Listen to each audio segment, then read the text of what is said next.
हम लोग थोड़ा सा गैप हो गया जाजे, इसके चलते मैं क्षमा प्रार्थी हूँ। और अब हम लोग शुरू करेंगे जो पिछले क्लास में हम लोग डिस्कस किए थे कि ये जो है इनपुट स्टेटमेंट के बारे में हम लोग जाने थे। सी लैंग्वेज हम लोग डिस्कस कर रहे हैं, जिसमें इनपुट स्टेटमेंट वो स्टेटमेंट था जिससे बाहर से डाटा हम लोग एक्सेप्ट करते थे और उसका प्रोसेसिंग के लिए हम लोग प्रोवाइड करते थे कंप्यूटर को। आज हम लोग डिस्कस ये करेंगे कि जो इनपुट आया डाटा और वो जो प्रोसेस हुआ, वो प्रोसेस होने के बाद एक रिजल्ट निकलता है, रिजल्ट आता है, वो रिजल्ट को कैसे यूजर को प्रोवाइड कराया जाता है वो आज हम लोग डिस्कस करेंगे। तो सी लैंग्वेज कंसिस्ट ए स्पेशल स्टेटमेंट, वो है आउटपुट स्टेटमेंट, जिसके द्वारा जो इंफॉर्मेशन ऑब्टेन होता है आफ्टर द प्रोसेसिंग, वो इंफॉर्मेशन को यूजर को प्रोवाइड करने का काम करता है। वो स्टेटमेंट जो है वो आउटपुट स्टेटमेंट कहलाता है। तो आज हम लोग इसी स्टेटमेंट के बारे में डिस्कस करेंगे, वो है आउटपुट स्टेटमेंट। तो आउटपुट स्टेटमेंट हम लोग ये जो है आज हम लोग डिस्कस करेंगे। जो स्टेटमेंट क्या करता है, कोई भी रिजल्ट को यूजर को प्रोवाइड करने का काम जो करता है, that statement is known as output statement. The statement which provides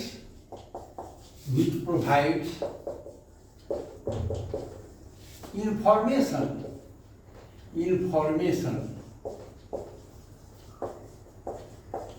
obtained after processing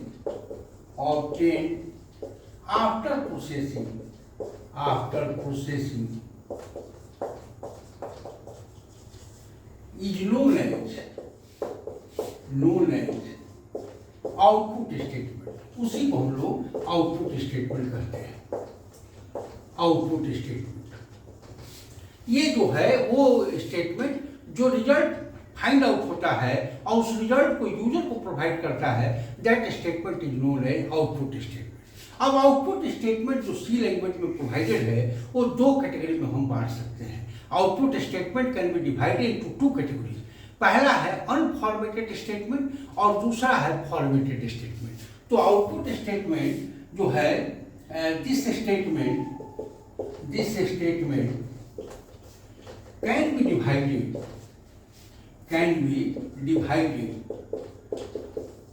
into two categories।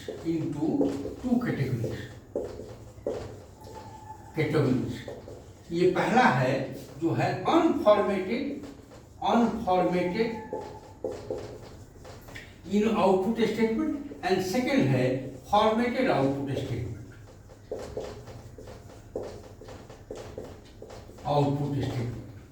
ठीक है, तो ये जो है आउटपुट स्टेटमेंट। तो ये हम लोग आउटपुट स्टेटमेंट को दो कैटेगरी में बांटते हैं। One is unformatted output statement and another is formatted output statement.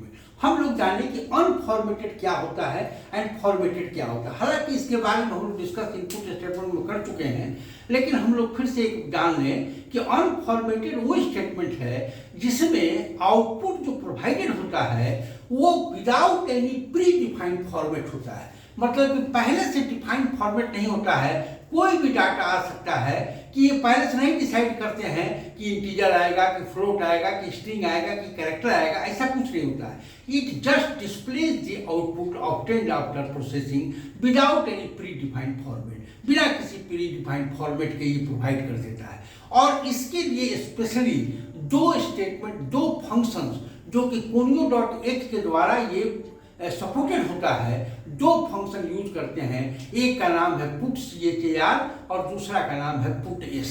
जो है ये फंक्शन हम लोग यूज करते हैं। तो ये हम लोग डिस्कस करें कि अनफॉर्मेटेड आउटपुट स्टेटमेंट में हम लोग कौन कौन से स्टेटमेंट यूज करते हैं और फंक्शन यूज करते हैं जो इसके लिए इस्तेमाल किया जाता है। तो ये जो है unformatted output statement, unformatted output statement.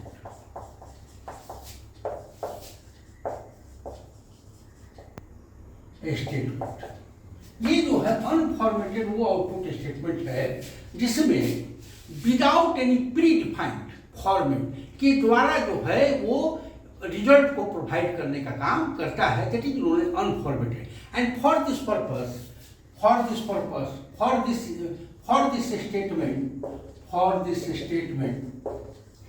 Statement two functions are used, ये लाइब्रेरी फंक्शंस है, two functions are used, वो है कौन कौन, ये जो है putCHAR फंक्शन एंड सेकेंड है puts फंक्शन। ये जो है दो फंक्शंस यूज किए जाते हैं फॉर अनफॉर्मेटेड आउटपुट स्टेटमेंट के द्वारा। And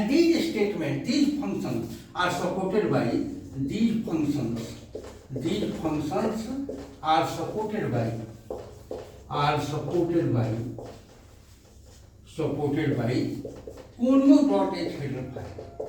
conio.h header file। ये जो है हम जब भी कभी यूज करेंगे putCHAR and puts function, then we have to include conio.h header file in his program। अपने प्रोग्राम में जो है उसको conio.h header file इंक्लूड करेंगे, then we can use putCHAR function and puts function. अब क्या करता है putCHAR क्या करता है एंड puts क्या करता है, इसके बारे में हम लोग डिस्कस करेंगे। तो ये जो है putCHAR जो है ये एक कैरेक्टर, वो कैरेक्टर कांस्टेंट का भी हो सकता है, वो कैरेक्टर जो है वो ये वेरिएबल का भी हो सकता है। कोई एक कैरेक्टर को अगर हम डिस्प्ले करना चाहते हैं स्क्रीन पर, for that purpose putCHAR function is used and that character value can be of a variable और कैन बी ऑफ ये जो है कांस्टेंट का भी हो सकता है और वेरिएबल का भी हो सकता है। तो ये putCHAR जो फंक्शन है it displays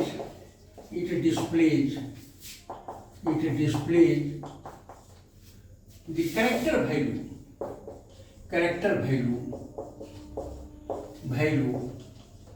either of character value of either constant और वेरिएबल। कांस्टेंट का भी हो सकता है एंड वेरिएबल का भी हो सकता है, ये हम लोग डिस्कस करेंगे। ये जो है ये बहुत इंपॉर्टेंट जो है, इसका हम लोग प्रोग्राम भी करेंगे, उसको लर्न करा के भी देखेंगे। जो है एक हम लोग डिटेल में डिस्कस कर रहे हैं कि ये जो है सी लैंग्वेज में कैसे प्रोग्रामिंग किया जाता है, और इसको अगर सही से देखा जाए तो हम लोग प्रोग्रामिंग इसके द्वारा करने रहेंगे। तो ये putCHAR का जो है वो क्या होता है, सिंटेक्स। जैसा कि पहले बता चुके हैं, सिंटेक्स किसको कहते हैं कि वो रूल जिसके तहत कोई फंक्शन को लिखा जाता है, कोई स्टेटमेंट को लिखा जाता है, and that rule is known as syntax of that function. उस फंक्शन के सिंटेक्स को ही हम उसको रूल कहते हैं। तो ये कैसे लिखा जाता है, तो ये putCHAR और ब्रैकेट में या तो वेरिएबल हम यूज करें या कांस्टेंट यूज करें। The variable will be of character variable जो है वो कैरेक्टर वेरिएबल होगा, और कांस्टेंट जो है वो कैरेक्टर वैल्यू का ही कांस्टेंट होगा। तो इस तरह से सेमी कॉमा दे देते हैं। ये सिंटेक्स है, इसमें से कोई दो में से कोई एक हम लोग यूज करेंगे। जैसे एग्जाम्पल के तौर पर, जैसे अगर हम ए को प्रिंट करना चाहते हैं, सिंपली ए को putCHAR सिंगल इन्वर्टेड कॉमा में ये जो है हम it will display the value of A on the screen पर ये जो है ये दिखाएगा। फिर उसी तरह दूसरा एग्जाम्पल, जैसे मान लेते हैं हम कोई कैरेक्टर वेरिएबल लिए हैं ए, और इसका वैल्यू हम दिए हैं, मान लेते हैं ए वैल्यू। तो मतलब यहाँ हम लोग ये कुछ भी दे सकते हैं। ए अगर कंफ्यूजन है तो बी भी लिख दें, ए भी लिख सकते थे, कैपिटल में कोई बात नहीं।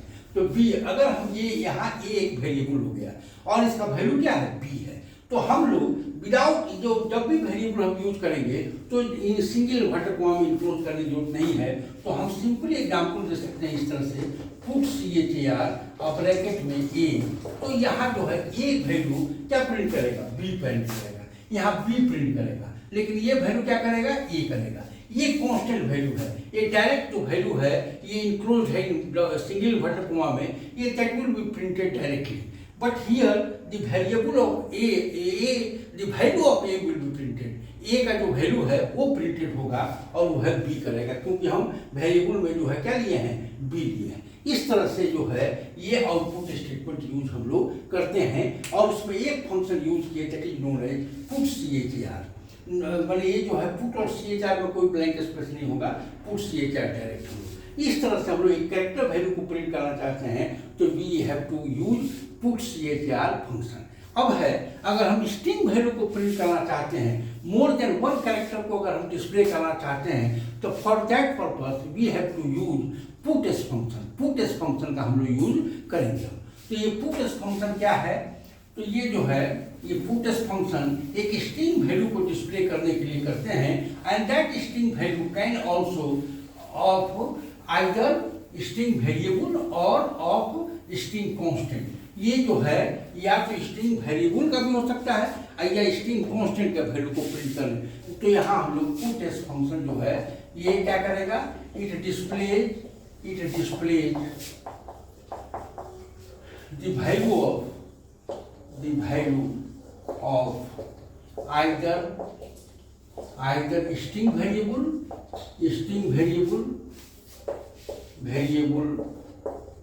और स्ट्रिंग कांस्टेंट, या तो स्ट्रिंग वेरिएबल का हो या स्ट्रिंग कांस्टेंट का ये डिस्प्ले करने का काम करेगा।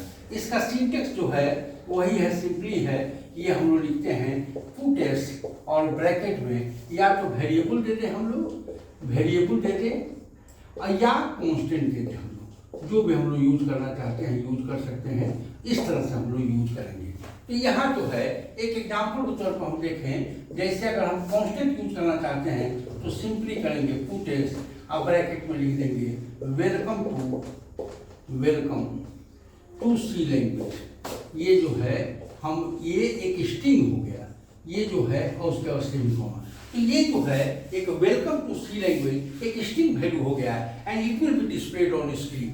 ये डायरेक्टली कांस्टेंट वैल्यू हम यूज करें। अगर हम वेरिएबल यूज करना चाहते हैं तो ये भी हम यूज कर सकते हैं इसके लिए, जैसे CHR एक दूसरा एग्जाम्पल, जैसे हम ये यहाँ यूज करते हैं, यहाँ अगर हम यूज करते हैं जैसे कि दूसरा एग्जाम्पल हम लेते हैं, जैसे CHR ये कैरेक्टर वेरिएबल स्ट्रिंग वेरिएबल हम डिक्लेयर करेंगे, जैसे नेम जैसे जो भी है, या प्लेस नेम हम लोग प्लेस कर देते हैं प्लेस, और यहाँ जो है इक्वल टू अगर हम वैल्यू देते हैं इसमें तो ये डायरेक्ट हम स्ट्रिंग वेरिएबल में वैल्यू डायरेक्ट हम दे सकते हैं। इसके माध्यम से ये हम लोग डिस्कस करेंगे PATNA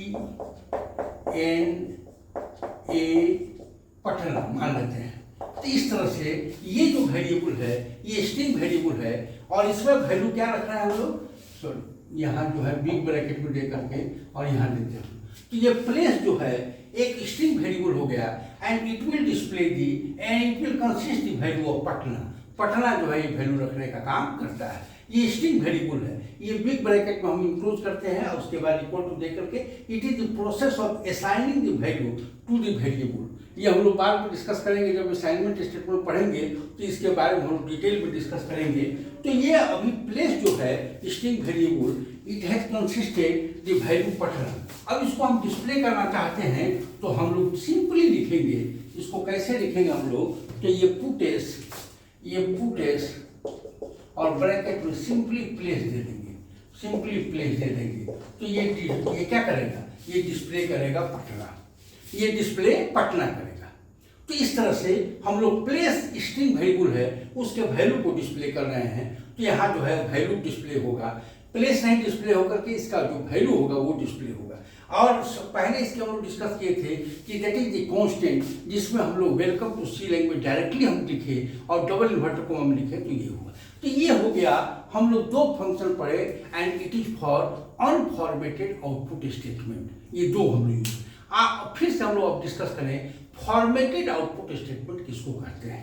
तो ये फॉर्मेटेड का मतलब हुआ कि वो स्टेटमेंट जो प्री डिफाइंड फॉर्मेट में पहले ही से डिफाइंड है कि यहाँ कैरेक्टर आएगा वैल्यू, यहाँ इंटीजर आएगा, उसका विड्थ क्या हो ये भी डिसाइड कर सकते हैं। तो ये सब एक फॉर्मेटेड तरीके से अगर हम आउटपुट को प्रिंट करना चाहते हैं तो that is for that purpose we have to use formatted output statement, और इसमें एक ही फंक्शन यूज किया जाता है और वो जो है सपोर्टेड होता है stdio.h हेडर फाइल के द्वारा। तो ये जो है हम लोग अब अनफॉर्मेटेड आउटपुट स्टेटमेंट के बारे में डिस्कस करेंगे। Unformatted output formatted output statement.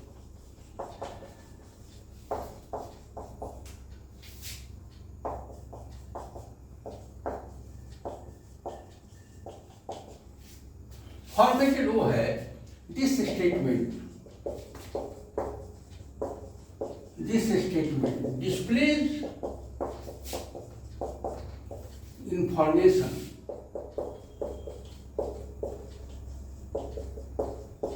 in predefined format, displays information in predefined format। Predefined format में हम लोग डिस्प्ले करने का काम करते हैं। तो ये प्रीडिफाइंड क्या है? तो फॉर्मेट है। जैसे वो इंटीजर है तो उसका इंटीजर रहेगा, फ्लोट है तो फ्लोट के स्पेस लेगा, उसके अनुसार उसका फॉर्मेट होगा, स्ट्रिंग है तो स्ट्रिंग के अनुसार, कैरेक्टर है तो कैरेक्टर के अनुसार। इस तरह से ये जो है ये फॉर्मेट होता है। For this purpose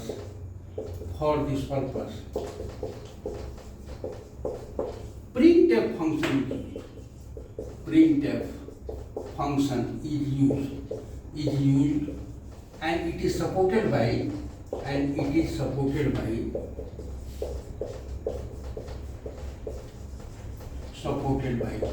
stdio.h header file. ये कभी पूछ देता है कि कौन सा फंक्शन किसके द्वारा सपोर्टेड है, तो ये printf फंक्शन या scalef फंक्शन ये सब stdio.h हेडर फाइल के द्वारा सपोर्टेड होता है। std का मतलब होता है स्टैंडर्ड इनपुट आउटपुट। अच्छा, कुनियो का क्या होता है? Console input output. ठीक है, तो ये एक स्टैंडर्ड इनपुट आउटपुट के द्वारा ये हेडर फाइल बनाया गया है जिसमें ये फंक्शंस को सपोर्ट करने का काम करता है। और फंक्शन है क्या है? तो printf फंक्शन। ये printf फंक्शन को सपोर्ट करता है stdio.h हेडर फाइल। तो अब हम लोग थोड़ा सा जान लें कि printf फंक्शन को कैसे लिखा जाता है। तो इसके लिए इसका पहले सिंटेक्स हम लोग जान लें और तब हम लोग एग्जाम्पल एक जानेंगे। हम तो यहाँ जो है अब हम लोग इसका printf फंक्शन का सिंटेक्स जानते हैं। printf फंक्शन इसका सिंटेक्स क्या होता है? एक एक हम लोग प्रोग्राम को रन कराएंगे और जो है उसको दिखाएंगे कि कैसे। पहले हम लोग ये जान लें ये आउटपुट स्टेटमेंट के बाद हम लोग जानेंगे असाइनमेंट स्टेटमेंट, और उसके बाद एक फुल प्रोग्राम हम लोग लिखेंगे और उसको रन करा करके भी देखेंगे। तो printf फंक्शन को कैसे हम लोग लिखते हैं? तो ये सिंटेक्स इसका क्या है? ये है printf पहले लिखते हैं, उसके बाद हम डिसाइड करते हैं कि हमको वेरिएबल प्रिंट करना है कि कांस्टेंट प्रिंट करना है। अगर हमको वेरिएबल प्रिंट करना है तो we have to use the format control constant for each variable. हर एक वेरिएबल का हम लोग फॉर्मेट कंट्रोल कांस्टेंट पहले हम लोग ले लेते हैं और तब जाकर के हम लोग वेरिएबल लिखते हैं। अगर हम लोग ये कांस्टेंट यूज करना है तो डायरेक्टली कांस्टेंट यूज करते हैं, लेकिन उसके साथ हम लोग एस्केप कंट्रोल कांस्टेंट भी यूज कर सकते हैं। तो इसमें हम लोग कई स्टेटमेंट यूज करते हैं हम लोग। तो ये पहला इसमें है कि इसमें हम लोग क्या क्या यूज कर सकते हैं। तो फॉर्मेट कंट्रोल कांस्टेंट, पहले कांस्टेंट, सिंपली कांस्टेंट एक वेरिएबल है, वैल्यू है। ये फॉर्मेट कंट्रोल कांस्टेंट,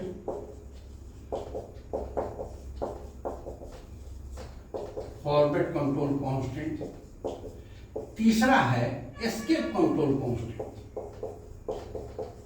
ये हम लोग पहले पिछले क्लास में हम लोग डिस्कस किए हैं इसको कि ये जो है कांस्टेंट क्या होता है। ये जो है पहला बार कांस्टेंट क्या होता है, फॉर्मेट कंट्रोल कांस्टेंट क्या होता है और एस्केप कंट्रोल कांस्टेंट क्या होता है, ये हम लोग पिछले वीडियो में हम लोग जान चुके हैं। अगर नहीं कोई जानते हैं तो पिछला वीडियो को जो है देख सकते हैं, जिसमें हम लोग कांस्टेंट के बारे में डिटेल डिस्कस किए हैं, जिसमें हम लोग 3 तरह के कांस्टेंट जाने थे हम लोग। तो ये सब एलिमेंट्री है, जो डिफाइंड है, स्पेशल कांस्टेंट है। तो स्पेशल कांस्टेंट में 2 हम लोग डिस्कस किए थे, format control constant, escape control, और नॉर्मल जो है वो प्राइमरी कांस्टेंट के रूप में ये। तो ये कांस्टेंट हम लोग यूज करते हैं और तीनों यूज कर सकते हैं एक साथ, या कोई 2 यूज कर सकते हैं, या कोई एक ही यूज कर सकते हैं। And it is enclose under double inverted coma, double inverted coma. अब है कि ये हम बिग ऑप्शंस दे रहे हैं कि अगर हम वेरिएबल लेना चाहते हैं तो ये ले सकते हैं, list of variable, list of variable, list of variable. और उसके बाद जो है इसको हम बिग ब्रैकेट में इसलिए दिए कि ये ऑप्शनल है, वी कैन गिव इट और not according to the requirement. Requirement के अनुसार इसको हम लोग दे भी सकते हैं और नहीं भी दे सकते हैं। तो ये जो है ये हो गया constant, format control constant, escape control constant, तीनों यूज कर सकते हैं या दो यूज कर सकते हैं या कोई एक यूज कर सकते हैं। But if we use list of variable then for each variable there must be a separate format control constant. ये ध्यान में रखना होगा। अगर हम वेरिएबल यूज करते हैं तो for each variable we have to use separate format control constant कि ये वेरिएबल किस टाइप का वैल्यू डिस्प्ले करेगा, तो कौन टाइप का वेरिएबल है और उस टाइप का फॉर्मेट कंट्रोल कांस्टेंट हमको यूज करना ही पड़ेगा। लेकिन अगर वेरिएबल नहीं यूज करते हैं तो हम लोग डायरेक्टली कांस्टेंट यूज कर सकते हैं और तो फॉर्मेट कंट्रोल कांस्टेंट देने की जरूरत नहीं है। अगर हम वेरिएबल नहीं यूज कर रहे हैं तो ये जो है फॉर्मेट कंट्रोल कांस्टेंट भी नहीं होगा, तो हम लोग कांस्टेंट या एस्केप कंट्रोल कांस्टेंट से ही काम चला सकते हैं। ठीक है, तो ये जो है थोड़ा सा इसको हम लोग एग्जाम्पल के तौर पर क्लियर समझ लें इसको। तो ये जो है जैसे एक एग्जाम्पल इसका ले लेते हैं, जैसे सिंपली अगर हमको लिखना है printf, print example printf welcome to C language,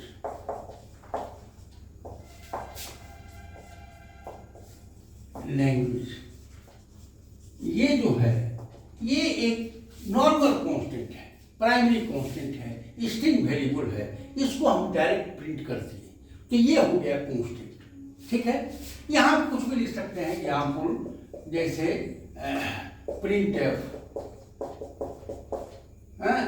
ये जो है 50। अगर हमको ये न्यूमेरिक वैल्यू प्रिंट करना है 50 तो हम सिंपली 50 लिखेंगे, इसको डबल इन्वर्टेड कोमा देने की जरूरत भी नहीं है। दे भी सकते हैं, अगर देंगे तो स्ट्रिंग वेरिएबल वैल्यू हो जाएगा और नहीं देंगे तो न्यूमेरिक वैल्यू रहेगा ये। ठीक है, उसमें ये लिए।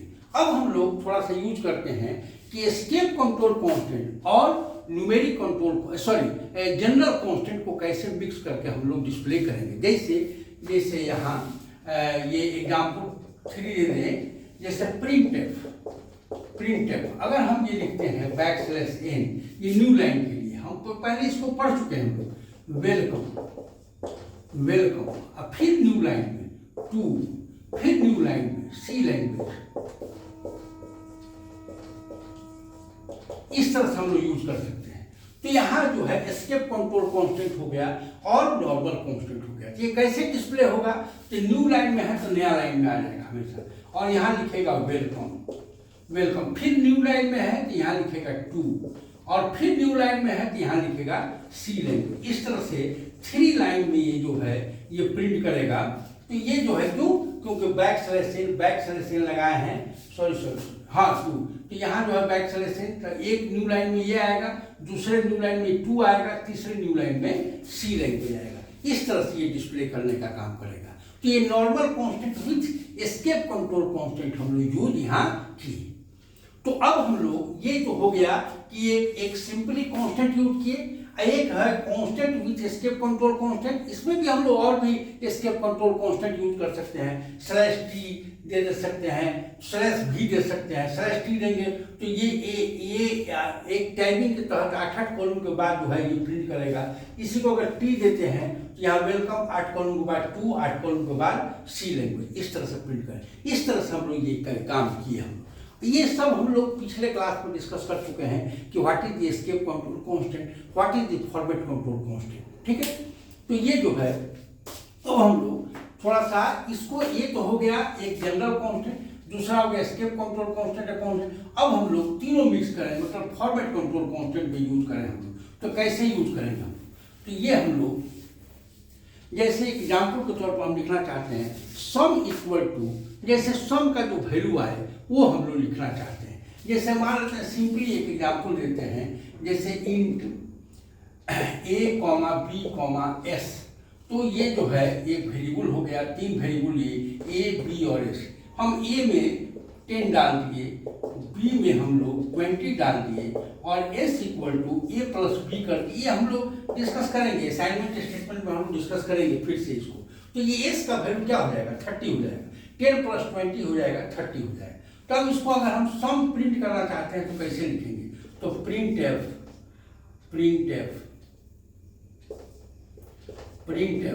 और यहाँ हम लिखना चाहते हैं बैक स्लैश मतलब न्यू लाइन में सम इक्वल टू, ये नॉर्मल कांस्टेंट होगी, इसके कांस्टेंट नॉर्मल। यहाँ हम परसेंटेज डी दे रहे हैं, क्यों, क्योंकि ये जो है वेरिएबल है वो किस टाइप का है, इंटीजर टाइप का है। And for integer type we use percentage D या परसेंटेज यू। तो परसेंटेज यू देते हैं अनसाइंड के लिए एंड परसेंटेज डी देते हैं साइंड के लिए।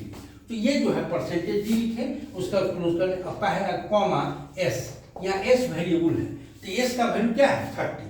तो हियर सम इक्वल टू, यहाँ जो है वैल्यू लिखेगा 30। ये जो है ये रिजल्ट जो आएगा वो क्या आएगा, सम जो है रिजल्ट आएगा सम इक्वल टू 30। रिजल्ट जो है वो सम इक्वल टू 30 आएगा।